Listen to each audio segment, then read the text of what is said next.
Hech qachon mahzun bo'lma.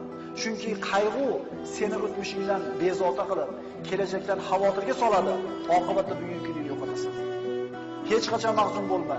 Chunki qalb qayg'u bilan ovora bo'lib, ruhing so'nib, yuzing nuri ketadi, orzu-umidlaring yo'q bo'ladi. Ey mo'min banda, mahzun bo'lma. Chunki qayg'u dushmaningni xursand qilib, do'stingni mahzun qiladi. Qayg'u sababli haqiqatlarni ko'ra olmay qolasan. Mahzun bo'lma, chunki qayg'u qazoy qadorga norozilik, ne'matga simonko'rlik bo'ladi. Mahzun bo'lma, chunki qayg'u, g'am yo'q qolgan narsani qaytarmaydi. O'liklarni tiriltirib, qadarni qaytarmaydi. Foyda kelmaydi. Mahzun bo'lma, chunki qayg'u shaytondan. Qayg'u faqirlik va umidsizlikdir. Mahzun bo'lma. Agar sen faqir bo'lsang, umri qarzga botib ketgan kishilar bor. Agar mingani uloving yo'q bo'lsa, oyog'i shol bo'lib qolgan odamlar bor. Mahzun bo'lma. Agar bir farzandingdan ajragan bo'lsang, shunday insonlar borki, bitta baxtsiz hodisa tufayli butun oilasidan mahrum bo'lganlar bor. Mahzun bo'lma. Agar gunohkor bo'lsang, tavba qil. Yomon ish qilgan bo'lsang, istig'for et. Xato qilgan bo'lsang, isloh qil. Allohning rahmati keng, tavba eshiklari ochiqdir. Mahzun bo'lma. Agar g'amga botsang, asablaring taranglashib, vujudingni qiynab tundan bedor qilasan. Mahzun bo'lma, chunki qazo qadar qalami ishini bitirgan, varaqlar qurigan, kitob yopilgan, undan oshiqcha ham tamom bo'lmaydi. Mahzun bo'lma. Mahzun bo'lma. Qo'lingdan ketgan narsaga g'am chekma. Bittasi ketgan bo'lsa, hali qo'lingda juda ko'p Alloh taoloning ne'matlari bor. Axir Alloh aytmaydimi? Agar Allohning ne'matlarini sanasangizlar, sanoqqa yetolmaysizlar. Bitta ko'zing o'yilgan bo'lsa, ikkinchisi turibdi. Ikkala ko'zing ketgan bo'lsa, quloqing, oyog'ing turibdi. Bitta ne'matdan mahrum bo'lgan bo'lsang, hali juda ko'p ne'mat bor. Mahzun bo'lma. Hasadgo'y, botil ahillarning tanqidlariga parvo qilma. Chunki ularning so'zlariga sabr qilishda senga ajr mukofot bor. Seni tanqid qilishlari seni qadringni belgilaydi. Axir odamlar o'lik itga so'rolmaylar. Doim istig'forda bo'l. Chunki Parvardigorim tavbalarni qabul qiluvchidir.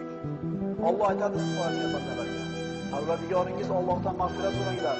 Albatta u o'ta mag'firatli bo'lgan zotdir. Shunda ustlaringizga osmondan yomg'ir yog'dirib, sizlarning moli dunyo, bola chaqa bilan madad berib, hamda sizlarga bog' bo'stonlarni beradi. Istig'for etgan bandaning ustidan yomg'ir yog'adi. Bog'irog'i, bola chaqasi, moli dunyosi ko'p bo'ladi. Faqat ishonishing kerak.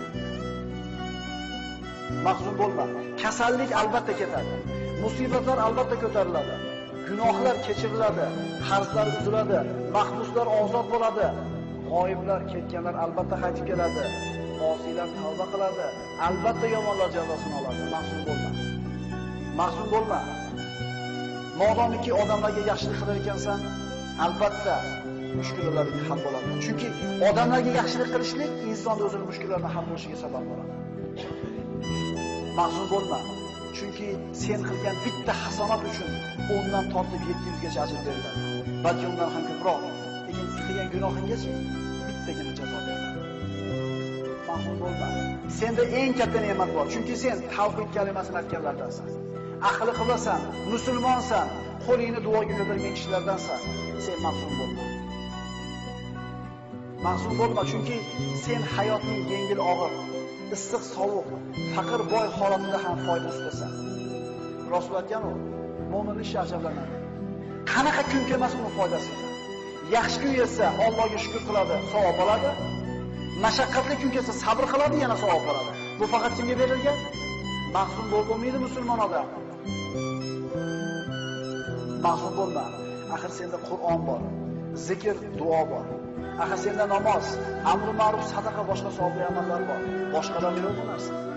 Kim xohlardi dunyoda iymoningni berasan, dunyodagi hamma xohlagan narsani beraman desa, qaysi mo'min xohlab shu narsani? Odamlarga zulm qilayotgan, haqlarini yeyotgan, tuhmat qilayotgan, bo'xton qilayotganlar ham o'ladi. Zulm ko'rgan, sabr qilgan, savob umid qilgan kishilar ham o'ladi. Lekin Alloh taoloning huzuriga borganda kim yutuqda bo'ladi?